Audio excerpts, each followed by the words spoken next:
Do we really know when life begins? Some people think that it is a complete mystery, and therefore abortion should be allowed. They reason that a fetus is not a person, or is somehow not a real human being, or is just a potential life while in the mother's womb. But there are two problems with this kind of reasoning. First, even if it were true that we did not know when life had begun in the womb, that would be an argument against abortion. Imagine you go hunting with a friend, and the two of you become separated. You see some rustling in the bushes ahead, but you don't know if it's a deer or your friend. Would you shoot? That would be criminally reckless if you did, because there's a chance that behind that bush is a human life.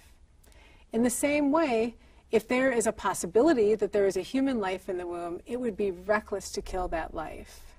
But that's where we find the second flaw in this reasoning. It's not merely possible that a human life has begun in the womb. It is a scientific certainty that life begins at fertilization. At the moment a sperm fuses with an egg, known as fertilization or conception, a new unique human being that is genetically distinct from both parents comes into existence. Gender, ethnicity, hair color, eye color, and countless other traits are determined at that moment. This genetic blueprint remains the same for his or her entire life. After conception, a developing baby grows at an extremely rapid pace, especially within the first trimester. The baby's heart begins to beat in the 6th week of pregnancy, which is only a little over 3 weeks from the moment of conception. A new study found that the first heartbeat may occur even sooner, as early as the 5th week, which is about the same time a mother discovers she is pregnant. The baby's lungs and digestive system are also forming. At 8 weeks, human brain activity can be recorded. In fact, the human brain will continue to develop and mature even after birth and well into the person's 20s. At 12 weeks, the tiny child can swallow, scrunch hands into little fists, touch his or her face, and scratch his or her head. The baby's fingers and toes are also complete with nails. Fingerprints are developing by 14 weeks. At 18 weeks, the baby's ears can even hear music and recognize their mother's voice. Between 18 and 30 weeks, doctors can treat preborn babies while still inside the womb with life-saving therapies and repair significant defects for certain diseases. And at 22 weeks, or even sooner, it is possible for babies to be born and survive outside the womb.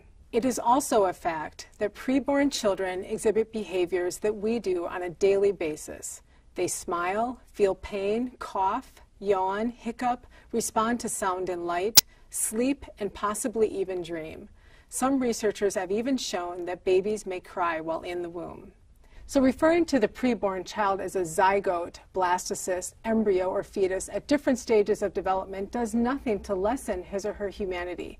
Those are just ways of referring to age, no different from the terms infant, toddler, adolescent, or adult. It is also false for some to call the preborn child a parasite or consider him or her as nothing more than a blob-like sea cucumber. First, parasites are different in species from their host, and if a fetus were a parasite, then the mother's immune system would attack it. Instead, the mother's body undergoes dramatic changes to specifically provide nourishment and nutrients to her child. Even pro-choice atheist philosopher Peter Singer admits that there is no doubt that from the first moments of its existence, an embryo conceived from human sperm and egg is a human being. And there are thousands of biology and embryology textbooks, modern DNA studies, medical dictionaries, science professors, and medical researchers that all confirm that life begins at fertilization. And every mother, like me, that has experienced pregnancy knows that with every kick and movement the baby makes, life is blooming for the child growing inside. So when does life begin? It is a scientific certainty that human life begins at the moment of conception. Therefore, every abortion kills an innocent human being. To suggest otherwise is to ignore the scientific facts and miss the miracle of life.